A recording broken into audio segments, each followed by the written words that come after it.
चार दोस्त स्कूल में पढ़ते थे।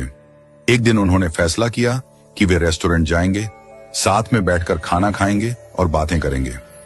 वे एक छोटे से रेस्टोरेंट में गए, खाना ऑर्डर किया और हंसी मजाक के साथ अपनी दोस्ती के लम्हों का आनंद लेने लगे।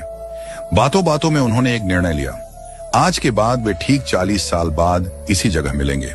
वे तब तक अपने अपने करियर में व्यस्त रहेंगे और सफलता हासिल करेंगे। शर्त यह थी कि जो सबसे देर से पहुंचेगा वही पूरे खाने का बिल चुकाएगा।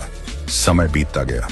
चारों दोस्त अपनी अपनी जिंदगी में आगे बढ़ गए। कोई बिजनेसमैन बना, कोई वकील, कोई जज और कोई अध्यापक। सभी अपने कार्य क्षेत्र में सफलता की ऊंचाइयों को छूने लगे।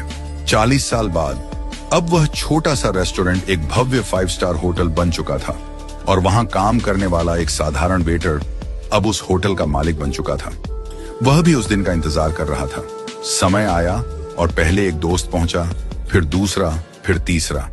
वे एक दूसरे से मिलकर बेहद खुश हुए, लेकिन चौथा दोस्त अभी तक नहीं आया था। थोड़ी देर बाद होटल के रिसेप्शन पर फोन आया। होटल मालिक ने फोन उठाया और कहा, आपके चौथे मित्र ने कहा है कि आप लोग खाना शुरू कर दीजिए, वह बस आने ही वाले हैं। तीनों ने सोचा कि शायद वह किसी काम में फंस गया होगा और सबसे देर से आने वाला वही होगा। उन्होंने भोजन किया, पुरानी यादें ताजा की, अपनी अपनी जिंदगी के अनुभव बांटे। काफी देर बीत गई, लेकिन चौथा दोस्त नहीं आया। जब बिल मंगवाने का समय आया तो होटल मालिक ने कहा, बिल पहले ही चुका दिया गया है। तीनों हैरान हुए। किसने? होटल मालिक ने जवाब दिया, आपके मित्र ने। थोड़ी देर बाद जब वे जाने लगे तभी होटल के बाहर एक सरकारी गाड़ी आकर रुकी। गाड़ी से शहर के कलेक्टर उतरे। कलेक्टर ने तीनों दोस्तों के पैर छुए और कहा, अंकल नमस्ते।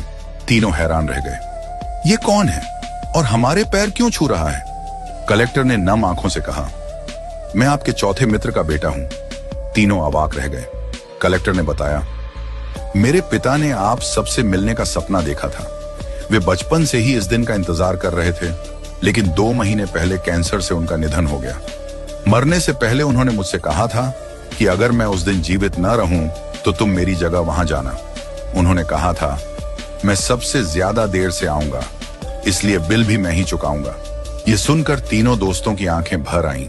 तीनों दोस्तों को अपने मित्र की मृत्यु का गहरा दुख हुआ, लेकिन उससे भी ज्यादा दुख इस बात का था कि 40 साल तक वे एक दूसरे से नहीं मिले।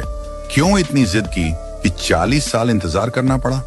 क्या फायदा ऐसी शर्त का जो दोस्ती से ज्यादा महत्वपूर्ण हो गई? आज हम भी अपनी जिंदगी में यही गलती कर रहे हैं। हम अपने परिवार, रिश्तेदारों और दोस्तों से मिलने का समय नहीं निकालते।